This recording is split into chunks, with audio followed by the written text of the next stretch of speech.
Ah, os anos 70. É lembrado por muitos como a era de ouro da música brasileira. Mas também é lembrado por muitos como a era da ditadura militar.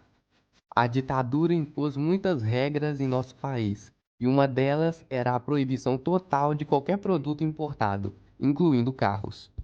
A desculpa que eles deram era que isso ajudaria a impulsionar o mercado brasileiro. Que na real não deu muito certo, né? Mas beleza. Claro que com isso tivemos memoráveis marcas como a Puma, a Miura e a saudosa Gurgel. Mas tirando as duas marcas de carros que eu citei anteriormente, você consegue lembrar de algum outro carro esportivo brasileiro? Alguns podem lembrar do Corcel GT ou até mesmo de um clássico, o Opala SS de 71. Mas e se eu te contar que existe um esportivo brasileiro que veio um ano antes do Opala SS? E é sobre esse carro que nós vamos falar hoje. Para começarmos a contar a história desse carro, primeiro nós temos que contar sobre a empresa que originou ele, a Trivelato SA.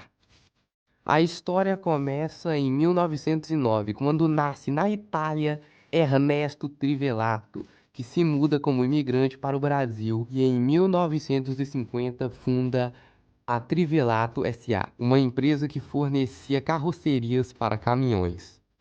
Dentre as décadas de 50 a 60, a Trivelato SA sempre foi uma empresa próspera, tendo centros comerciais em diversos locais do Brasil, juntando mais de 2.000 funcionários. Até que no final da década de 60, seu genro, Walter Ristori, teve uma ideia, a ideia de fazer um carro nacional.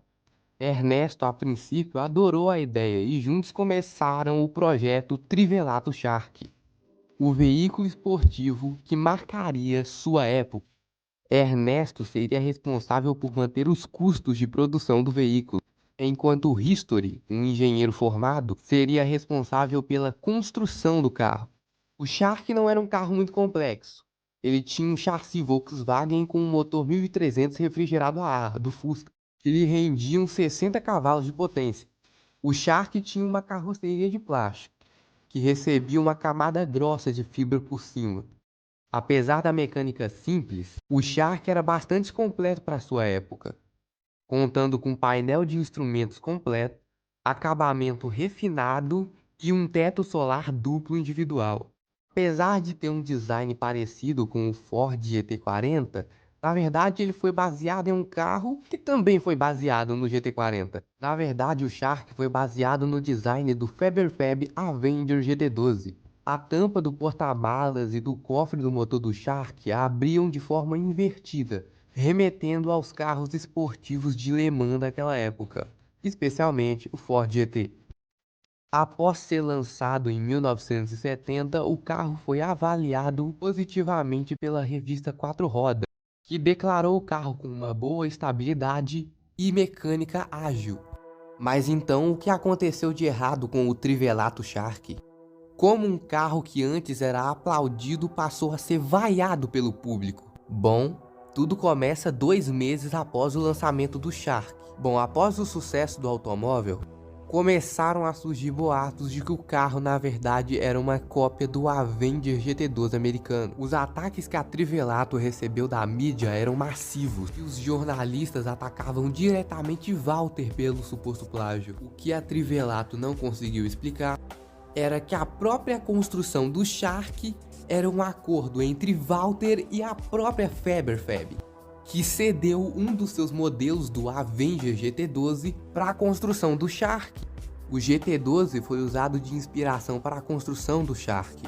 Mais tarde, esse mesmo veículo, Avenger GT12, foi parar nas mãos de nada mais nada menos que Carlos Renha, o criador dos triciclos Renha.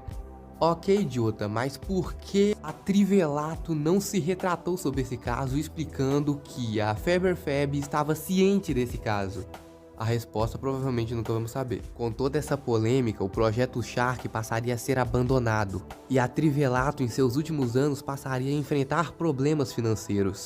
1986, sem encontrar um mercado ao qual se adaptar, a Trivelato declara falência. E em 29 de dezembro de 1989, Ernesto Trivelato vem a nos deixar. E alguns anos depois, em 7 de abril de 1976, a ditadura militar proíbe carros importados no país. E então o brasileiro começa a fazer o que eles mais criticavam no Shark.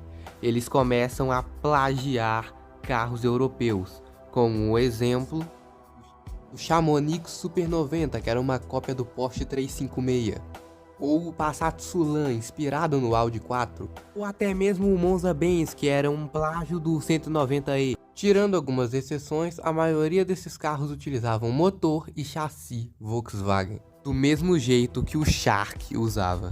Bom, hoje em dia nós sabemos o paradeiro de 5 modelos do Shark, do qual 2 ainda pertencem à família Trivelato.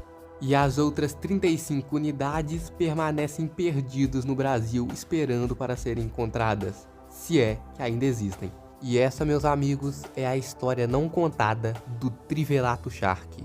Pode não parecer, mas o Shark tem uma grande importância na nossa cultura automotiva. Ele foi a prova de que com pouco os brasileiros conseguem fazer muito.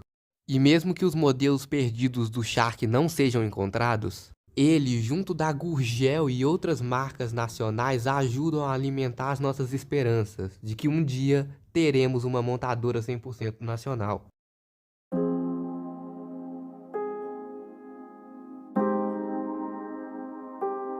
Eu voltarei.